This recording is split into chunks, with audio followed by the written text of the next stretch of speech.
गृह मंत्री अमित शाह पश्चिम बंगाल के दौरे पर जा रहे हैं और आज बड़ी बात यह है कि कूच बिहार से परिवर्तन रैली को हरी झंडी दिखाएंगे।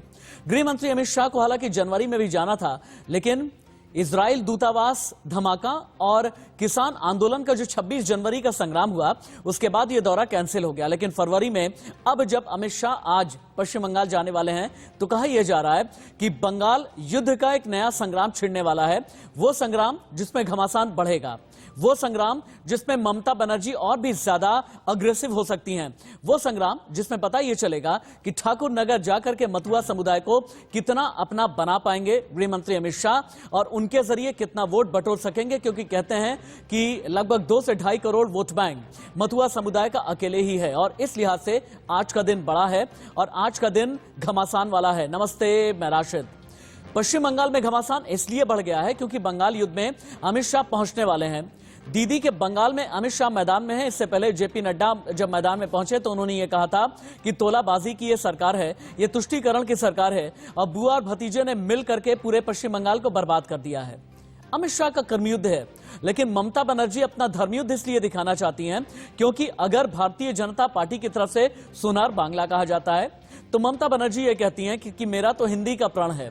अगर भारतीय जनता पार्टी की तरफ से कहा जाता है कि अब तो परिवर्तन करेंगे, तो ममता बनर्जी कहती हैं कि बंगाली अस्मिता का सवाल है, बाहरियों को पश्चिम बंगाल कभी भी एक्सेप्ट नहीं करेगा। लेकिन इन सभी खबरों के बीच में ममता बनर्जी ने एक और बात कही थी और वो ये कि अगर भारतीय जनता पार्टी की सरकार आ गई तो फिर पश्चिम बंगाल में दंगे ही दंगे होंगे। पहली बड़ी खबर, गृह मंत्री अमित शाह का आज बंगाल दौरा है। अमित शाह कूच बिहार में परिवर्तन यात्रा को दिखाएंगे हरी झंडी। बीजेपी की परिवर्तन यात्रा के चौथे चरण को हरी झंडी दिखाएंगे गृह मंत्री अमित शाह। ठाकुर नगर में जनसभा भी करेंगे अमित शाह। शाह की मथुआ समुदाय को साधने की कोशिश रहेगी। मथुआ समुदाय का गढ़ कहा जाता है ठाकुर नगर।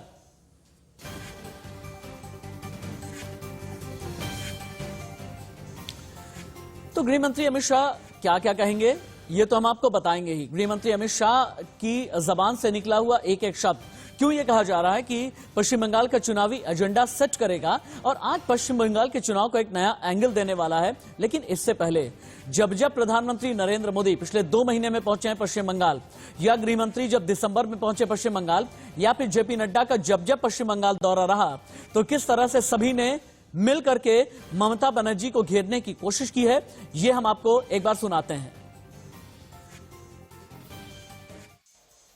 टीएमसी ने एक के बाद एक कई फाउल कर लिए हैं।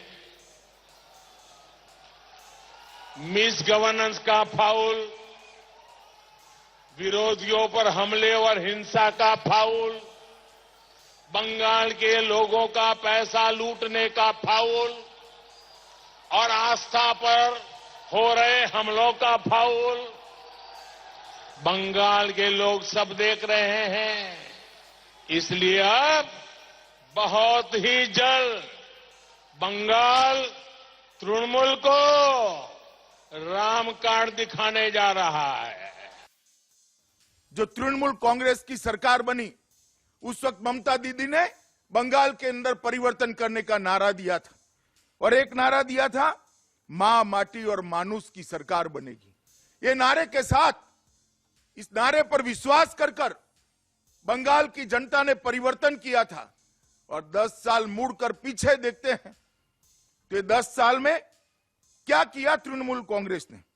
मां, माटी और मानुष का नारा अदृश्य हो गया और उसकी जगह तानाशाही, टोलबाजी और तुष्टीकरण का नारा प्रमुखता से दिखाई पड़ता है। जहां तक विकास का सवाल है, मोदी जी ने हर तरीके से विकास करने की कोशिश की और ममता जी की सरकार ने तुष्टीकरण, तानाशाही और टोलाबाजी के माध्यम से जनता को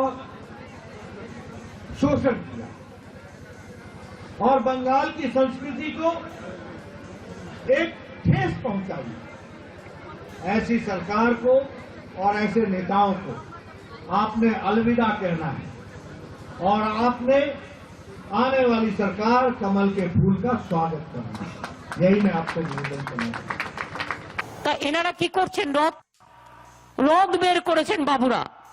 সেই রথে বিরিয়ানি, মাংস পোলাও থেকে, ছানা কাবাব থেকে শুরু করে, একেবারে সাজুগুজু থেকে শুরু করে, খানা পিনা থেকে শুরু করে, বিশ্রাম থেকে শুরু করে, গানা থেকে শুরু করে সব রেডি। যেমন 10 স্টার হোটেলে, 10 তারা হোটেলে গেলে পাওয়া যায়, সেইগুলোকে রেখে দিয়েছে। দিয়ে নেতারা ফুর্তি করছেন, জনগণের টাকায় ফুর্তি করছেন, আর বলছেন তারা নাকি রথযাত্রা করছেন।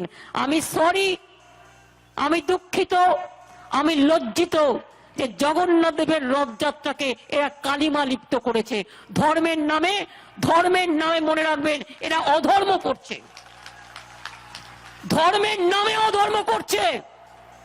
দেবতার রথ বিজেপির রথ হতে পারে না। आपने पिछले लगभग 6 महीने में यह देखा होगा कि पश्चिम बंगाल की सरजमीन पर ममता बनर्जी बहुत ही ज्यादा गुस्से में नजर आती हैं और बहुत लोग ये भी कहते हैं कि ये असल में ममता बनर्जी का सिर्फ गुस्सा ही नहीं है बल्कि खींच है, क्योंकि चारों तरफ से ममता बनर्जी को पिछले 6 महीने में अलग अलग दलों ने घेर लिया है अपनी अपनी स्ट्रैटेजी बना करके। कैसे चारों तरफ से ममता बनर्जी घिरी हुई हैं, अब आप ये देखें।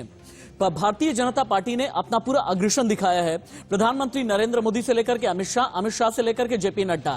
और हां, भारतीय जनता पार्टी नहीं बल्कि असदुद्दीन ओवैसी ने भी अपना जो एम फैक्टर वाला कार्ड चला है इसके जरिए भी घेरा है। सीताराम येचुरी और बाकी सभी लेफ्ट पार्टियां ये कहती हैं कि हम लड़ेंगे तो भारतीय जनता पार्टी के खिलाफ, लेकिन वोट तो काटेंगे ममता बनर्जी वाला ही। अब्बास सिद्दीकी भी हैं, फुरफुरा शरीफ वाले अब्बास सिद्दीकी, जिन्होंने अपनी नई पार्टी बनाई है। कांग्रेस उनके साथ गलबहियां करना चाहती है, लेकिन अपनों ने भी जम करके ममता बनर्जी को घेरा है और आघात पहुंचाई है। इनमें 2 बड़े नाम हम आपको अभी दिखा रहे हैं, शुभेंदु अधिकारी और राजीव बैनर्जी। इन दोनों ने ही कैसे ममता बनर्जी के साथ रह करके नंदीग्राम से लेकर के सिंदूर तक, उत्तरी 24 परगना से लेकर के दक्षिण 24 परगना, नदिया और हल्दिया में भी ममता बनर्जी के वोट बैंक में सेंध लगाने की कोशिश की है। और यही हम आपको दिखा रहे हैं कि ममता बनर्जी इस वक्त चौतरफा घिरी हुई हैं।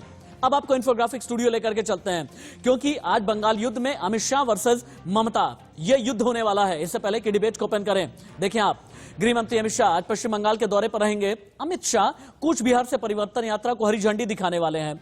शाम 3:45 बजे उत्तरी 24 परगना जिले के ठाकुर नगर जाएंगे। ठाकुर नगर में अमित शाह एक जनसभा को भी संबोधित करेंगे।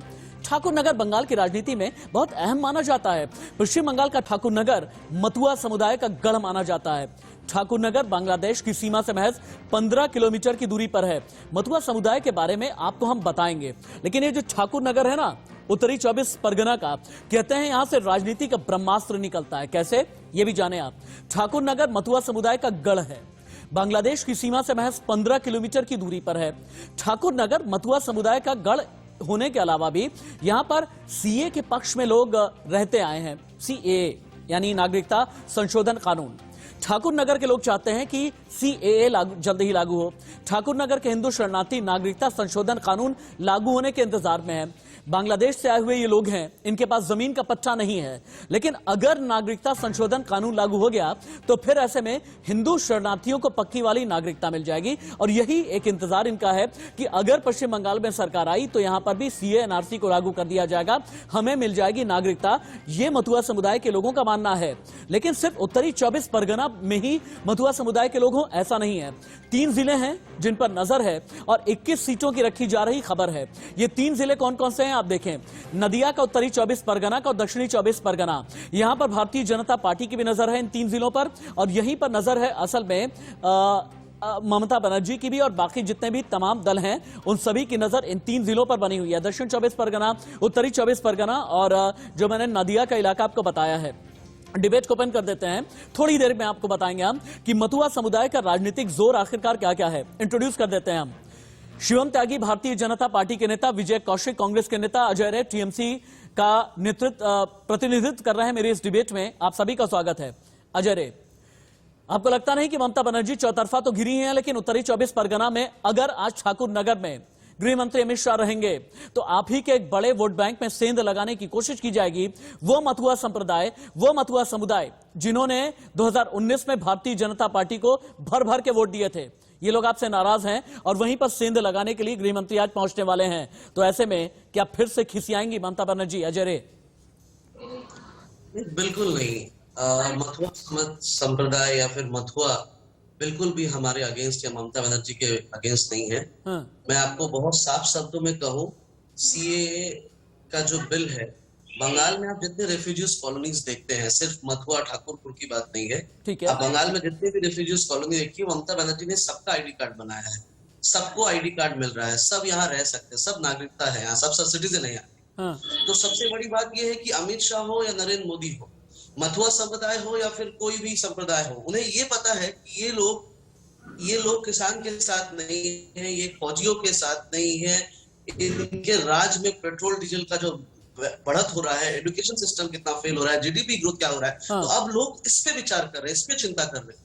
लोग चिंता कर रहे हैं कि अब हमें आगे जिंदगी जीने के लिए हमें जो सुविधाएं चाहिए बीजेपी दे पा रही है या नहीं, अमित शाह दे पा रहे हैं या नहीं। उनके आने जाने से ट्रेन की तरह वो आए और चले जाए, मोदी जी ट्रेन की तरह आए चले जाए, उससे कुछ फर्क नहीं पड़ता। मतलब आप उससे ये कोई कहना फर्क चाहते नहीं हैं पड़ने वाला पश्चिम बंगाल में। अजय जी। मैं बोलना चाहता हूँ दावे के साथ, पश्चिम बंगाल में ममता बनर्जी 250 सीट से ऊपर लाएंगी, क्योंकि ममता बनर्जी ने ये आपका आम दावा है, लोगों तक पहुंचने ये आपका का दावा रास्ता है, लेकिन ढूंढा मुझे समझ में नहीं आ रहा है। हाँ, मुझे समझ में नहीं आ रहा है कि आखिरकार टीएमसी को रिप्रेजेंट करने वाली आवाज इतनी ज्यादा मजबूर मुझे क्यों नजर आ रही है, इतनी ज्यादा मोहताज क्यों नजर आ रही है। मैंने क्यों कहा, समझिएगा आप, मोहताज मैंने क्यों कहा है। जब भी आप लोगों से बात होती है ना, आप ये कहते हैं कि भाई इन्होंने डीजल के दाम बढ़ा दिए, इन्होंने पेट्रोल की कीमत बढ़ा दी, इनकी वजह से महंगाई बढ़ गई, इनकी वजह से एकता अखंडता संप्रभुता पर आंच आ गई, इनकी वजह से सांप्रदायिक तौर से देश और प्रदेश बढ़ गया है। लेकिन अगर कहीं पर राज की बेहतरी करनी है, अगर राज को पर कैपिटा इंडेक्स में आगे लेकर के जाना है, राज को एजुकेशन में आगे लेकर के जाना है, राज को विकास के पद चिन्हों पर लेकर के आगे जाना है, राज में अगर आपको इंडस्ट्री खोलनी है, अगर बेरोजगार देना है, ये काम राज्य सरकार का भी तो होता है। इसका मतलब यह है कि पश्चिम बंगाल जो है सीएम को बाईपास कर रहा है। इसका मतलब तो यही है ना कि पश्चिम बंगाल अगर टकटकी लगा करके देखता है तो सिर्फ मोदी की तरफ देखता है, ममता बनर्जी की तरफ नहीं देखता, और आप लोग मोहताज हैं, यही कहना चाहते हैं आप। मैं आपकी बातों से इस बात से बिल्कुल सहमत नहीं रखता। पश्चिम बंगाल के लोग मोदी जी की तरफ देखते ही नहीं है। उन्हें पता है हमारा दुर्भाग्य है, देश का ये दुर्भाग्य है कि देश के पहले ये प्रधानमंत्री हैं जो सदन में जाकर रोते हैं और किसान के पास खड़े नहीं हो सकते। दुर्भाग्य है, पूरा दुनिया देखता है कि प्रधानमंत्री रो रहे हैं लेकिन वो किसान के पास खड़े नहीं हो सकती। ये दुर्भाग्य बंगाल के लोग समझते हैं। अगर लोकसभा और राज्यसभा में रह करके आंदोलन जीवियों पर सीधा निशाना साधा है ना, तो इसका मतलब यही कि किसानों के साथ में खड़े हैं।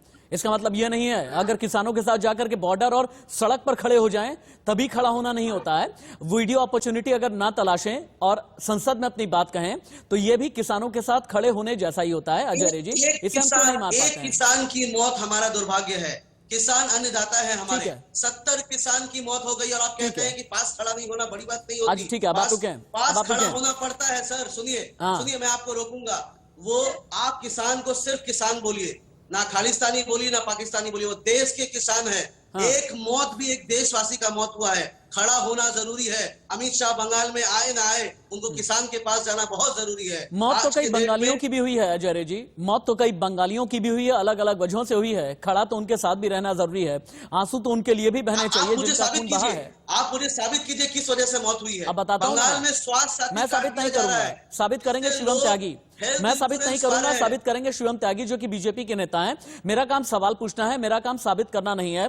मैं जज नहीं हूं, मैं एक एंकर हूं, मैं एक जर्नलिस्ट हूं। अजय रे जी, अब आप रुकें क्योंकि बाकियों के पास भी एक बार के लिए जाता हूं, लेकिन उससे पहले जहां पर ठाकुर नगर में आज उत्तरी 24 परगना जिले वाले ठाकुर नगर में जाने वाले हैं गृहमंत्री, जहां पर मथुआ संप्रदाय का बहुत ज्यादा जोर है, यही जानने के लिए और बताने के लिए आपको इंफोग्राफिक स्टूडियो लेकर के चलते हैं। फिर शिवम त्यागी मेरे सवालों का जवाब देंगे।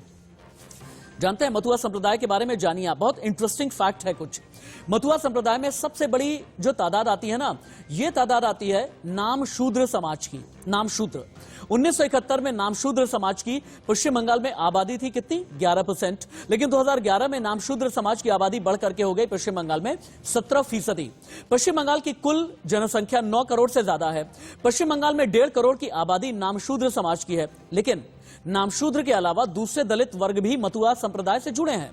पश्चिम बंगाल में मथुआ संप्रदाय के पास करीब 2.5 करोड़ का वोट बैंक है। बनगांव में मथुआ समुदाय के वोटर्स का प्रतिशत है 65 से 67%।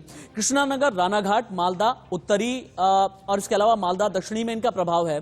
बर्धमान पूर्वी, बर्धमान पश्चिमी सिलीगुड़ी कूच बिहार में भी इन्हीं मतुआ संप्रदाय का प्रभाव है और इसीलिए कहा जाता है कि यहीं से बीजेपी अपने तरकश से एक एक तीर निकाल रही है। लेकिन बीजेपी के तरकश में और कितने तीर हैं ये भी आप देखें। परिवर्तन यात्रा पांच अलग अलग चरणों में निकाली जाएगी और आज कूच बिहार से परिवर्तन यात्रा को हरी झंडी दिखाएंगे गृह मंत्री। सीए एनआरसी का तीर चल ही दिया गया है। बंगाल के बड़े नायकों की बात हो रही है, स्वामी विवेकानंद से लेकर के रविंद्रनाथ टैगोर, ईश्वर चंद्र विद्यासागर से लेकर के सुभाष चंद्र बोस तक के नाम पर राजनीति चल रही है। ममता राज में जितनी राजनीतिक हिंसा है इसे लेकर के ममता बनर्जी को कटघरे में खड़ा किया जा रहा है। शिवम त्यागी के पास में चलते हैं। शिवम, आप कहते हैं कि सोनार बांग्ला बनाएंगे, लेकिन ममता बनर्जी ने कल यह कहा है कि अगर भारतीय जनता पार्टी की सरकार आ गई तो पश्चिम बंगाल में दंगा हो जाएगा। ममता को गलत साबित करने के लिए आपके पास फैक्ट क्या है? शिवम त्यागी। देखिए राशिद भाई, मैं सबसे पहले तो ये कहना चाहता हूं कि जहां तक बात फैक्ट्स की है, मैं खुद बंगाल में हूं पिछले 10 दिन से, और अगर आप यहाँ का माहौल आकर देखेंगे और आपके रिपोर्टर्स तो यहाँ पर होंगे ही और आपको अपडेट देते ही होंगे, जिस तरह से यहाँ का माहौल पिछले 10 साल में बना है, खास तौर से जनता के बीच में, और एक अलग तरह का माहौल है। और वो इस बात को बहुत अच्छी तरीके से समझते हैं कि जिस तरह से ममता दीदी का हाल पिछले कुछ समय से इस बंगाल में रहा है वो बहुत अजीब है। किसानों की बात अभी मेरे भाई कर रहे थे, मैं किसानों की ही बात कर लेता हूं। सिंगूर में इन्होंने जिस तरह से, कल मैं सिंगूर में एक रैली कर रहा था, वहां पर जिस तरह से किसानों की हालात हैं, जिस तरह से सिचुएशन है, इन लोगों ने टाटा के प्लांट को वहां से भगा तो दिया, उनसे जमीनें तो ले ली, लेकिन वो जमीनें ऐसी हो गई हैं कि उनमें अब कुछ उग ही नहीं सकता, वो खेती के लायक ही नहीं रही जमीनें। अच्छा। फैक्ट्री भगाने के बाद, जमीनें लेने के बाद, उसकी चारदीवारी करने के बाद उसको एज इट इज छोड़ दिया है। आज पिछले 10 साल से ना उसमें ममता दीदी ने किसी को 1 रुपया दिया है, ना उस खेती में, ना उस जमीन में कोई खेती हो सकती है। लोग मर रहे हैं, परेशान हो रहे हैं, और यकीन मानिए जहां फैक्ट्री से इतने सारे डेवलपमेंट आ सकते थे, आज वो एरिया किसानों का ही पूरा एरिया है, वो बंगाल में पूरी तरीके से पिछड़ चुका है, बेचारे परेशान है। और कल जब मैं वहां पर था 10,000 लोग इकट्ठा थे। अब यकीन नहीं मानेंगे राशिद भाई, भारतीय जनता पार्टी, मेरी सीनियर लीडरशिप जितना सीट्स को प्रोजेक्ट कर रही है, भारतीय जनता पार्टी इस बार उससे भी ज्यादा बड़े प्रचंड बहुमत के साथ बंगाल में आने वाली है, क्योंकि चाहे किसान हो, चाहे मजदूर हो, और यहाँ हिंदू मुस्लिम का मामला नहीं है। मैं एक और चीज और आपको क्लियर करना चाहता हूँ, जिस तरह से रैलियों में, सभाओं में सभी जाति तो ममता बनर्जी को ये क्यों लगता है कि आप लोग दंगे करा देंगे? ममता को ये क्यों लगता है शिवम त्यागी कि आप लोग दंगे करा देंगे?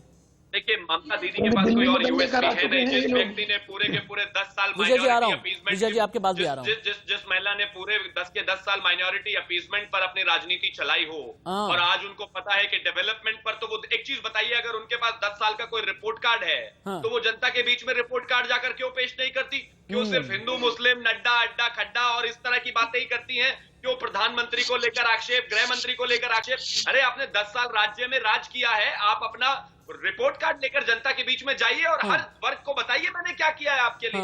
लेकिन अगर उनके पास कुछ हो तभी तो बताएंगे ना। देखिए, मेरी एडिटोरियल टीम क्या दिखा रही है कि कितनी बार प्रधानमंत्री नरेंद्र मोदी पिछले 1 साल में गए हैं, कितनी बार गृह मंत्री अमित शाह गए हैं, 3 अप्रैल 2019, 12 जनवरी 2020, और कब कब अमित शाह गए हैं, कब कब जेपी नड्डा गए हैं। ये अमित शाह को देखिए, 5 नवंबर 2020, 19 दिसंबर 2020, 30 जनवरी 2021, 11 फरवरी 2021, यानी आज जाने वाले हैं। और इसके अलावा बीजेपी के राष्ट्रीय अध्यक्ष जेपी नड्डा कितनी बार गए हैं, अब आप ये भी देख लें। 10 सितंबर 2020 को गए, 10 दिसंबर 2020 गए, 9 जनवरी को गए, 6 फरवरी को गए हैं जेपी नड्डा। और जेपी नड्डा भी बहुत ज्यादा अग्रेसिव हैं। जेपी नड्डा जहां पर ये कह रहे हैं कि ये तोलाबाजी की सरकार है, तुष्टीकरण की सरकार है, कट मनी वाली सरकार है, और यहां पर सिर्फ और सिर्फ बुआ और भतीजा की ही बात होती है, और मिलकर के पैसे लूट लिए हैं, इस तरह की बातें भी करते रहे। प्रधानमंत्री नरेंद्र मोदी कब कब गए? डिबेट को फिर से ओपन करते हैं, विजय कौशिक जी के पास में चलते हैं। विजय कौशिक जी, जहां पर इतनी तूफानी जनसभाएं हो रही हैं, इतनी रैलियां हो रही हैं, राहुल गांधी को क्या अभी तक जरूरत महसूस नहीं हुई है कि पश्चिम बंगाल जाएं, रैली करें, जनसभा करें, लोगों से मिलें, कहीं पर तो जाएं? राहुल गांधी किस चीज का इंतजार कर रहे हैं? कब जाएंगे राहुल गांधी पश्चिम बंगाल? देखिए, वहां जो हमारे कार्यकर्ता हैं अपना काम कर रहे हैं। अच्छा, मतलब राहुल गांधी की जरूरत नहीं है? सुनिए, जब कार्यकर्ता चाहेंगे चुनाव में राहुल गांधी भी जाएंगे। जो जमीनी स्तर पर कार्यकर्ता काम कर सकता है वो बड़ा नेता नहीं कर सकता है। पहली बात तो आप ये समझिए, कोई भी लड़ाई नीचे के कार्यकर्ताओं के दम पर जीती जाती है, ना कि हवाबाजी से। आज बीजेपी वहां पर तृणमूल कांग्रेस के ऊपर जो आरोप लगा रही है, वही सारे आरोप बीजेपी के ऊपर सिद्ध होते हैं। और मैं एक चीज और बता देना चाहता हूँ, ये केवल जुमलेबाजों की सरकार है, जुमलेबाज नेता है। आज माननीय मोदी जी अपनी राहुल गांधी जी पर एक जवाब देना चाहता हूँ छोटा सा, वो क्यों नहीं आए यहाँ पर, उसका मेरे पास प्रूफ है। अच्छा, क्यों नहीं है? अच्छा ठीक है, ये जो शिवम भाई है, आता हूं, मुस्लिम एक बार विजय जी अपनी को- बात पूरी कर लें, शिवम भाई उसके बाद आप जवाब दीजिएगा। विजय जी बोले। देखिए, मैं स्पष्ट रूप से कह रहा हूं कि माननीय मोदी जी अपनी लुक रविंद्रनाथ टैगोर की तरह बनाकर पश्चिम बंगाल को नहीं जीत सकते। हाँ। पश्चिम बंगाल के जमीनी नहीं तो मुद्दे क्या अलग हैं। क्या कहीं उनको कानून की समझ किताब को- में लिखा हुआ है क्या कि गुरुदेव रविन्द्रनाथ टैगोर जैसी वेशभूषा नहीं बना सकते? मैं बनाना देखिए, चाहूंगा मैं आपको बनाऊंगा, मैं सुभाष चंद्र बोस आपको जैसा लगना मालूम चाहूंगा होगा मैं कि लगूंगा, ईश्वर चंद्र विद्यासागर जैसा लगना चाहूंगा लगूंगा। बंगाल के जो राष्ट्र नायक हैं, बंगाल से निकले हुए जो जननायक रहे हैं, अगर उनके जैसा मैं लगने लगूं उसमें क्या दिक्कत है? मैं विजय कौशिक जी जैसा लगना चाहूंगा तो उसमें गुरु दिक्कत क्या है? गोविंद सिंह जैसी मुख्य एक आध्यात्मिक गुरु ने बनाई थी और उसके खिलाफ मुकदमे दर्ज हुए थे। हाँ, तो अगर आपके कर्म उस आध्यात्मिक विभूति से नहीं मिलते हैं तो दो चीजें आपको हैं। ऐसा परिधान शिवम त्यागी के ऐसी पास में दो ड्रामेबाजी चीजें हैं, करनी शिवम त्यागी के पास में दो चीजें हैं, उसके बाद अजय रे भी कुछ कहना चाहते हैं। शिवम त्यागी, पहला तो ये बताएं, जो विजय कौशिक का ये कहना है कि गुरुदेव रविन्द्रनाथ टैगोर जैसी वेशभूषा बना करके राजनीतिक एज पा लेना चाहते हैं प्रधानमंत्री नरेंद्र मोदी भारतीय जनता पार्टी के लिए, इसका जवाब आप दें। और साथ ही आपने बताया कि राहुल गांधी के वेयरअबाउट्स के बारे में आपको जानकारी है, कांग्रेस को तो नहीं है, अगर बीजेपी को हो तो बताएं। शिवम। नहीं, देखिए बिल्कुल है राशिद भाई, इस तरह के सवाल आपको राहुल गांधी जी के परिप्रेक्ष्य में नहीं पूछने चाहिए। आपको पता होगा जब दिसंबर था, पूरा दिसंबर छुट्टियां होती हैं, ठंड होती है, जनवरी होता है, जनवरी के शुरुआत में भी जिस तरह से बहुत ज्यादा ठंड होती है, तमाम तरह के त्योहार होते अरे हैं। बंगाल भी टूरिज्म के लिए शिवम भाई ठीक तो है, बंगाल भी तो ठीक है ना? नहीं, वो बंगाल कहाँ पसंद आएगा राशिद नादिया भाई? जाइए, हल्दिया जाइए, उत्तरी 24 परगना, शिवम त्यागी पहुंचे हुए हैं, तो राहुल गांधी भी तो जा सकते हैं ना? सर, शिवम त्यागी तो पूरे इस देश में ही रहा है, हमेशा से इतना पैसा रहा ही नहीं कि बाहर जाए। लेकिन जो व्यक्ति कभी इटली से पहले गए ही नहीं, बैंकॉक से पहले, उनको बंगाल में कहाँ कुछ आनंद आने वाला है? ठंड बहुत ज्यादा थी हिंदुस्तान में, वो बाहर बर्फ देखना चाहते थे, छुट्टियां बिताना चाहते थे, तो 2 महीने अब वो आराम करके आ गए हैं। अब मौसम बहुत बेहतरीन है बंगाल में, अब मैं उनसे कहता हूं कि अब वो आए आराम से, अब उनको किसी ठंड का सामना नहीं करना पड़ेगा। एक बात देखिए अजय रे, के बारे में मालूम है। शिवम जी जल्दी अपनी बात पूरी करें, अजय रे भी कुछ कहना चाहते हैं। अब ये रविंद्रनाथ टैगोर जी की बात करते हैं। मैं कहता हूं इस देश के जितने भी महापुरुष हैं, अगर कोई व्यक्ति उनके जैसा बनना या दिखना चाहता है, बिल्कुल बनिए, आपका भी स्वागत है। मैं तो कहता हूं आपने भी एक प्रयोग किया था राजीव गांधी जी की तरह बाल बनाकर, 2-4 दिन भी नहीं रख पाए। अरे कम से कम अपने पिता जैसा दिखने के लिए 2-4 महीने, 2-4 साल तो वो लुक रख लेते। यहाँ कोई लुक टेस्ट नहीं हो रहा है, लेकिन मैं फिर भी इतना कहना चाहता हूँ कि ये देश स्वतंत्र है। इधर ममता दीदी बंगाल में जय श्री राम के मास्क नहीं बांटने दे रही। आज हमारे एक नेता को, कल हमारे नेता को गिरफ्तार कर लिया मास्क बांटने की वजह से। उधर ये कांग्रेस वाले दिल्ली में बैठकर कह रहे हैं कि आप ऐसा लुक नहीं बना सकते। क्यों भैया, हम तो डेमोक्रेटिक हिंदुस्तान में रहते हैं, जो मर्जी पहनेंगे, जो मर्जी अब बांटेंगे, अजय जो रे को मर्जी लेकर के आते हैं। अजय रे, इससे पहले कि मैं बताऊं कैसे हुआ वामपंथ आउट और कैसे भारतीय जनता पार्टी इन हुई है एक मुखर विपक्षी के तौर पर, लेकिन उससे पहले अजय रे, आप शायद शिवम त्यागी को जवाब देना चाहते होंगे। और एक बात बताइएगा, ममता बनर्जी बहुत जज्बाती से नहीं है। ममता बनर्जी को क्या लगता है 1998 में टीएमसी बनने के बाद उन्हें ज्यादा नुकसान किसने पहुंचाया? अजय रे, अपनों ने या गैरों ने? बीजेपी में कहीं भी किसी से आप पूछिए, उनके पास जो रिकॉर्ड होते हैं वो उनके खुद के बनाए रिकॉर्ड होते हैं। अच्छा। इसलिए उन्हें देश के बारे में कुछ नहीं पता। उन्हें बंगाल के बारे में ये नहीं पता कि सुप्रीम कोर्ट ने यह फैसला दिया था किसान के हित में, और किसान खुश हैं, पैसे मिल गए उन्हें, ममता ने चेक दे दिया था। हाँ। दूसरी बात, बीजेपी एक ऐसी पार्टी है, एक ऐसा सरकार चलाना चाहती है जो दंगा, लड़ाई और अफवाह का सरकार है।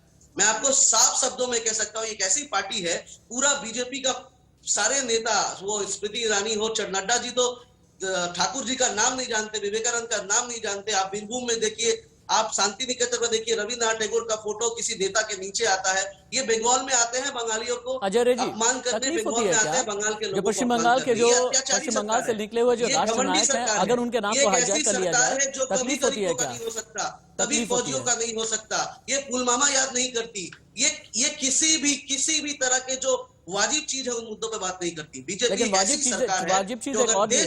भारतीय जनता पार्टी ने पश्चिम बंगाल में अपने आप को मजबूत किया। अजय रे, देखिए मैं आपको इन्फोग्राफिक स्टूडियो लेकर के चलता हूं, आप एक रिसर्च मटेरियल देखिएगा हमने क्या तैयार किया है, कैसे पश्चिम बंगाल से वामपंथ आउट हुआ और मुखर विपक्षी के तौर पर भारतीय जनता पार्टी ने अपनी जगह बनाई। देखिए, ये वामपंथियों के बारे में धारणा ये है पश्चिम बंगाल के अंदर कि अब मुख्य विपक्ष में वामपंथी कहीं पर रहे ही नहीं, कहीं नजर आते ही नहीं। पश्चिम बंगाल में भारतीय जनता पार्टी मुखर विपक्षी पार्टी बन चुकी है। 2019 के लोकसभा चुनाव में लेफ्ट पार्टी पूरी तरह फेल रही। राज्य की 42 सीटों पर वामपंथी दलों का खाता भी नहीं खुला। ज्यादातर सीटों पर लेफ्ट तीसरे और चौथे नंबर पर रही। एक को छोड़कर किसी भी लेफ्ट फ्रंट उम्मीदवार की जमानत बची ही नहीं। 2019 लोकसभा चुनाव में बीजेपी की सीटों की संख्या 2 से बढ़कर हो गई 18।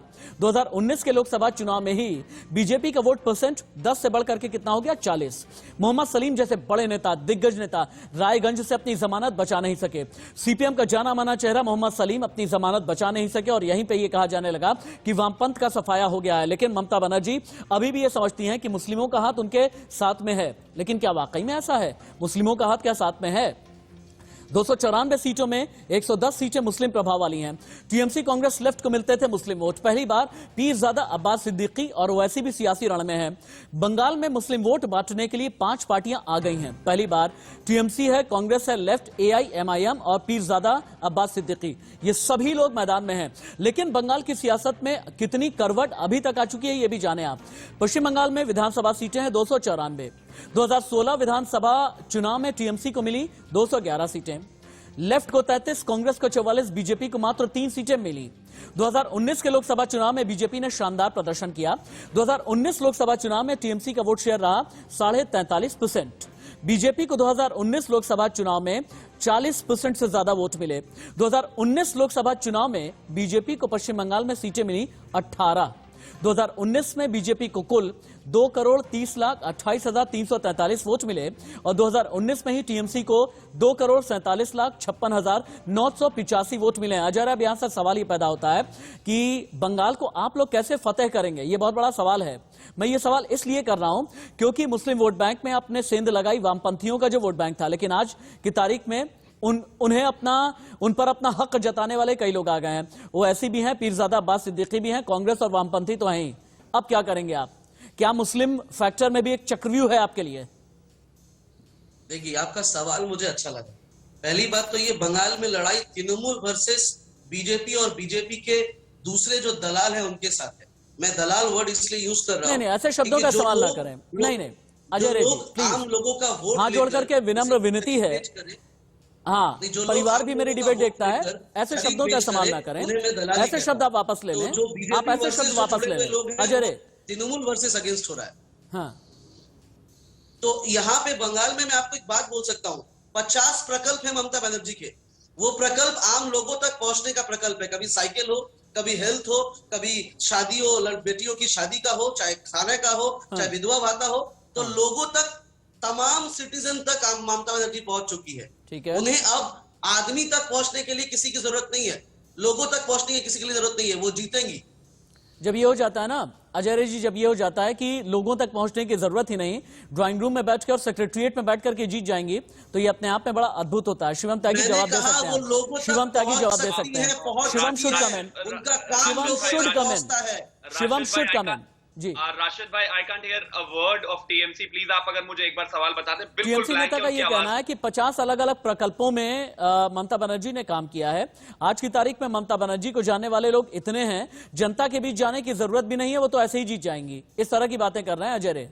ये जो एरोगेंस है, यही तो कांग्रेस को आज यहाँ पर ले आया। ये जो एरोगेंस है, यही तो सीपीएम को बंगाल से जीरो कर गया। ये एरोगेंसी तो आपकी पार्टी में इकलौती नेता और बुआ और बबुआ को छोड़ गया, नहीं तो पूरे नेता आपके साथ होते। ये एरोगेंसी तो आज आपको यहाँ पर मंचों पर खींच उतारने के लिए मजबूर कर रहा है कि आप किस तरह से हैकल करते हैं लोगों को, किस तरह से गिरफ्तार करते हैं, किस तरह से मंचों पर किस तरह की भाषा इस्तेमाल करते हैं। और आप कहते हैं जाने की जरूरत नहीं है, सब जानते हैं। हाँ, 10 साल में ममता दीदी का चेहरा पूरी तरीके से बंगाल की जनता के बीच में एक्सपोज हो गया। हाँ। जिस सिंगूर और नंदग्राम के ऊपर आप इस जनता के बीच में आए थे, उसी सिंगूर और नंदग्राम में आज आप देखिए माहौल क्या है। उसी बंगाल ने आज आपको पूरी तरीके से इसलिए रिजेक्ट कर दिया क्योंकि आपका चेहरा जनता के आज बिल्कुल सामने है। मैं फिर से कहता हूं, आपने 50 प्रकल्पों में काम किया है ना, तो जनता के बीच में वो प्रकल्पों का काम जाकर बताते क्यों नहीं? गालियां क्यों दे रहे हो मंचों पर खड़े होकर? मेरे और जनता पास को अगर समझा मैंने क्यों कुछ नहीं काम पा किया रहे? है तो बताइए। मैं आगे कुछ चीजें समझना सुनिए, चाहूंगा, सुनिए। हालांकि तुष्टीकरण क्या होता है यानी अपीजमेंट क्या होता है ये तो मुझे सुनिए। पता है, लेकिन चूंकि सुनिए। आप लोगों के मुकाबले फिर भी और तस्वीरें आ गई हैं। देखिए, अमित शाह की तस्वीरें आ गई हैं पश्चिम बंगाल की सरजमी से। गृह मंत्री अमित शाह की तस्वीरें हैं। अमित शाह अब से थोड़ी ही देर के बाद में हालांकि परिवर्तन यात्रा को हरी झंडी दिखाने वाले हैं। शाम करीब 3:45 बजे उत्तरी 24 परगना जिले के ठाकुर नगर में जनसभा को भी संबोधित करेंगे। लेकिन अभी गृह मंत्री अमित शाह की तस्वीरें आपको नजर आ रही हैं। राज्य में विधानसभा चुनाव को देखते हुए ठाकुर नगर इस बार बंगाल की राजनीति में काफी अहम है। ठाकुर नगर भी अमित शाह जाने वाले हैं। अमित शाह की ये ताजा तस्वीरें आप अपनी टीवी स्क्रीन पर देख पा रहे हैं। आज बंगाल युद्ध में शाह संग्राम है। थोड़ी ही देर में पश्चिम बंगाल के कूच बिहार पहुंचने वाले हैं गृहमंत्री अमित शाह। ये इस वक्त की बड़ी खबर है। ब्रेकिंग न्यूज ये कि कूच बिहार में अमित शाह परिवर्तन यात्रा को हरी झंडी दिखाएंगे। विधानसभा चुनाव से पहले बंगाल में ये परिवर्तन यात्रा कर रही है भारतीय जनता पार्टी। कल राजनाथ तो मंगलवार को जेपी नड्डा ने परिवर्तन यात्रा को रवाना किया था और कूच बिहार से बीजेपी की परिवर्तन यात्रा को थोड़ी देर के बाद हरी झंडी दिखाएंगे गृहमंत्री अमित शाह।